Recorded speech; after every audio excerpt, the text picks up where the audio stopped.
Welcome to the Julie Laughton Living Podcast, the place to get advice, tips, and tricks to building the life and luxury home of your dreams with 30-year business owner, designer, and builder, Julie Laughton. It all starts with a good plan. This is Julie Laughton Living. Hi, everybody. It's Julie Laughton, and welcome back to the podcast. Today is Women's Equality Day. I want to talk to you today about how I never let fear or stereotypes, stop me from my progress in my business and my personal life. So Women's Equality Day for me means that, women and men are equal in the workplace and in life. Think about your relationships. Successful relationships between men and women are not about the gender. It's about how you communicate. It's really just two humans talking to each other and working together and supporting each other. So Women's Equality Day goes way back to probably, when women couldn't vote, and all this other nonsense. But it's celebrating the fact that women and men and all of us communicate, no matter the gender. It's communication and the equal playing field. So my situation is unique because I'm a woman in construction, right? Now, women in construction, I think the numbers are 15%. There is very few women in construction. That doesn't mean there's not women in construction, but the numbers are low because historically, women in architecture and engineering and construction, for example, were mostly men. Now, my biggest idol, Julia Morgan, she was the first woman licensed architect and engineer in California. So there are exceptions, but traditionally, your architect's a man, your engineer's a man, the contractor's a man. So women in construction is not a new thing, but they're still low numbers. So what it is when we're a strong force now as women, but it's still a low number. But the point is, women in construction, I remember when I got in construction, there was no women in construction in the 70s and 80s. I mean, I'm 61. So when I was working in New York City in the 80s, there was no women running around the job site.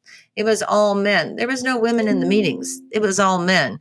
And there was no women in the drafting pool. Now, there were a couple female architects on staff at one of the firms I was at, and that was refreshing, and they were good mentors, but it was all men, and I didn't bother me, but the stereotype was, when I became a contractor, the stereotype was still there, like, oh my God, it's men are the contractor.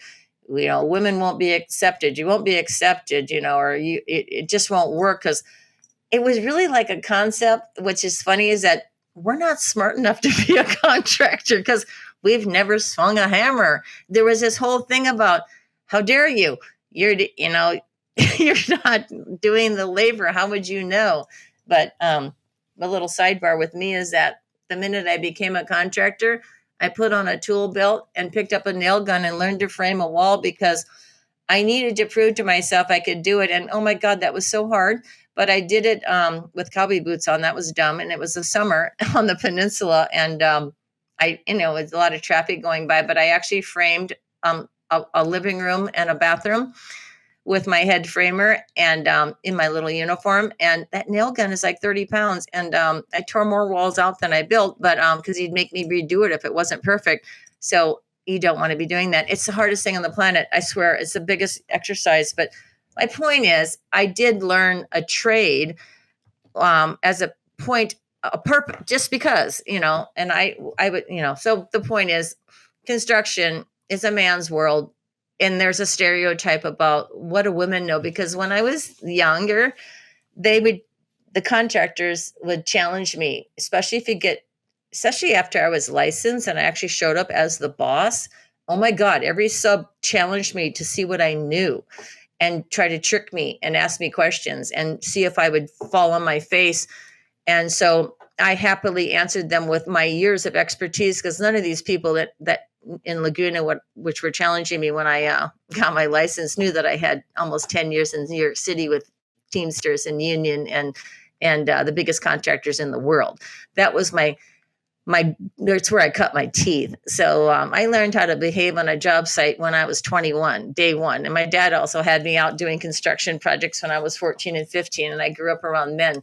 So it was funny because nothing bothered me, but it made me laugh. But I was challenged so hard because, I look like I do today, but I was younger. And so like, who's this little baby girl, on the construction site that now has become a boss? And it was constant. So yeah, it was funny between the sexism and the questions. It was hilarious. But I just laughed because I had years of experience on everyone around me. And that's what made me the powerhouse I am today is I did the work. I have the experience. And when I hit residential, I was leagues ahead of everybody around me professionally. So yeah, that's my story, but that's the truth. It was fun. So nothing bothered me, but boy, I was challenged on a regular basis in the beginning, and nobody challenges me anymore. So it's fun. So my biggest advice, if you're a woman and you're thinking about getting in construction, seriously, you do have the option of learning a trade. You can be a welder, you can be an electrician, you can be a plumber, you can be a framer, you can, work on bridges, you can do commercial, you can do residential, you can be in the union. There's a whole, if you want to do labor, because I had a female drywall girl, she was in commercial, she kicked butt. She worked right next to my head framer who did drywall, and she was good. She was slinging the drywall. She did not need help. She was used to working with on commercial with all men. She was old school, and but it's backbreaking, But my advice to women, because this is where it's needed for every industry, every part of this industry, I should say, especially commercial, but more important, residential, because it's missing, is construction management. This is what's missing, because look at the small contractor. He's got his wife doing the books. He doesn't know how to do the paperwork. He doesn't know how to project manage it so well. He just wakes up every morning and wings it. Reactive contracting is not a healthy way to work. So project management is probably the best way women could get into the construction. Because when you learn project management, you learn to do what I'm doing. You learn to run the job as the contractor. So that's huge. Construction management, project management is being the contractor, timing, budgets, all that. You're doing what the contractor does. And then if you really want to add a bonus to your life, if you want to, as a woman, a no-brainer, study architecture and interior design, but at least know how to read plans. You got to know how to read plans. If you could design, it's a gift, it's a talent. Some people don't have it. I was born with it. It's weird.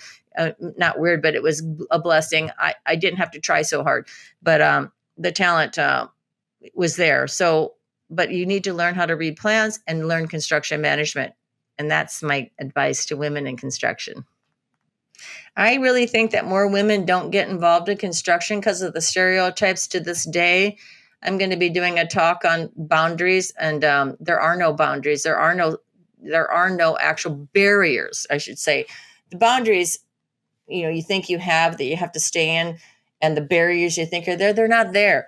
Women in construction are very an asset.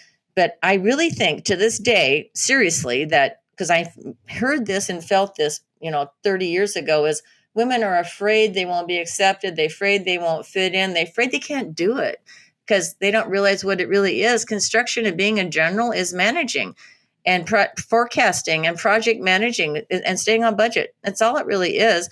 But in order to do that, trust me, you have to have experience because you cannot wing it. You have to work under somebody and learn what's going to work and not work from experience. Every decision I make today is because I have 30 years experience and I know what's going to happen if I do this, that, and that. I'm not guessing. I know the outcome from my actions. But when I was 21, 25, I didn't know the consequences of those actions because I didn't have the experience and the knowledge because I didn't experience what would happen if I did this and did that.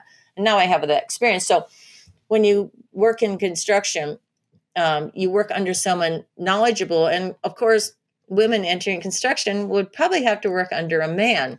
But there are enough women-owned businesses probably now that you could actually find a woman-owned business and work under a woman. But it's that fear of getting in the boys club, because we're not talking about women playing men's sports and men playing women's sports. We're talking about a business. It's an equal playing field. There are no barriers to your brain power. It's your brain power is the asset. And, that's what it is. It's not gender, it's brain power and knowledge and experience and willingness to learn. So my advice is get over the fear that it's a boys club and it's a man's world. It's not. It's an equal playing field.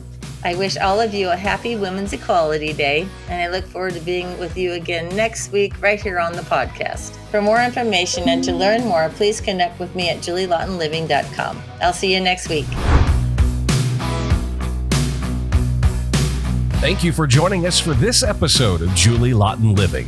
For more information or to connect with Julie one-on-one, visit julielaughtonliving.com. And don't forget, it all starts with a good plan.